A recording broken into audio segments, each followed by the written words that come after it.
जय श्री कृष्णा। प्यारे भक्तों, आप सभी का स्वागत है। आज हम बरसाना वाली राधा रानी के चमत्कार की एक सुंदर कथा सुनेंगे। एक बार 3 साधु थे जो बरसाना की ओर जा रहे थे। उनमें से एक साधु जो वृद्ध था, वह कहने लगा कि मैं यमुना किनारे आसन लगाकर रहूँगा। तुम दोनों जवान हो, इसीलिए तुम आगे चले जाओ। जब दोनों युवा साधु चलते चलते बरसाना के निकट पहुँचे तो कहने लगे कि अब हम श्री जी के गांव में पहुँच जाएंगे। एक तरह से हम यहाँ राधा रानी के मेहमान हुए, इसीलिए हम बरसाना से में भिक्षा नहीं मांगेंगे।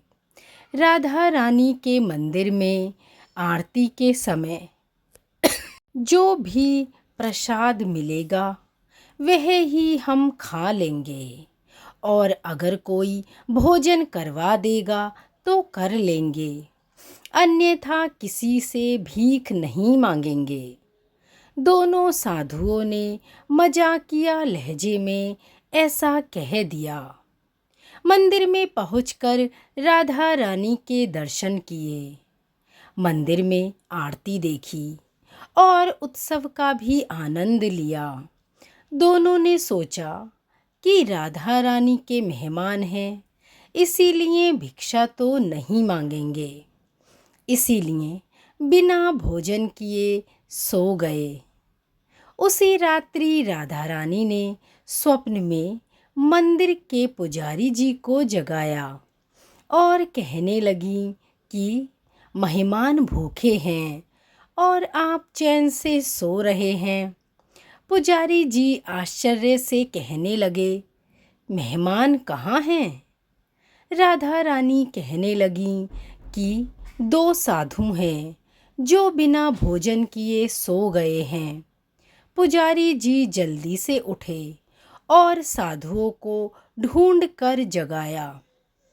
वह पूछने लगे कि क्या आप श्री राधा रानी के मेहमान हैं?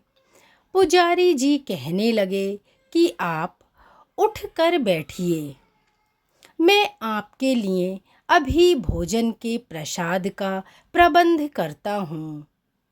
पुजारी जी मंदिर में जो भी उत्सव का भोज प्रसाद बचा था, लड्डू, खीर, रसगुल्ले और जो भी भोग का प्रसाद बचा था, जल्दी से दोनों को परोस कर दिया। साधु मन ही मन सोच रहे थे, हमने तो मजाक में ही कह दिया था कि हम राधा रानी के मेहमान हैं। श्री राधा रानी ने तो सचमुच ही हम पर कृपा कर दी। भरपेट भोजन कर दोनों साधु राधा रानी का ध्यान करके सो गए। तभी दोनों साधुओं को एक ही समय पर एक जैसा स्वप्न आया। दोनों के सपने में राधा रानी आईं और पूछने लगी कि भोजन करके आपको तृप्ति हुई?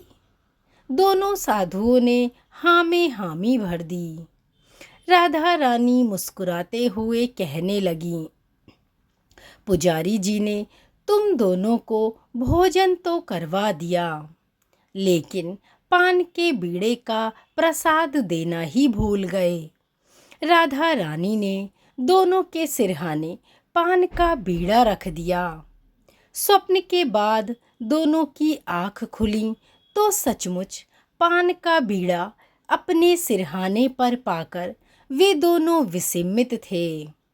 राधा रानी ने मजाक के भाव से कहा, वचन भी सत्य कर दिया, और बिना मांगे ही दोनों को भरपेट भोजन करवा दिया। सचमुच बहुत ही करुणामयी हैं श्री राधा रानी। बोलिए श्री राधा रानी की जय। श्री बाके बिहारी लाल की जय। बरसाना की जय। और ऐसे ही रोचक बरसाना की कहानियाँ पढ़ने और सुनने के लिए जुड़े रहें कहानी सुनो के साथ। धन्यवाद। जय श्री राधा रानी।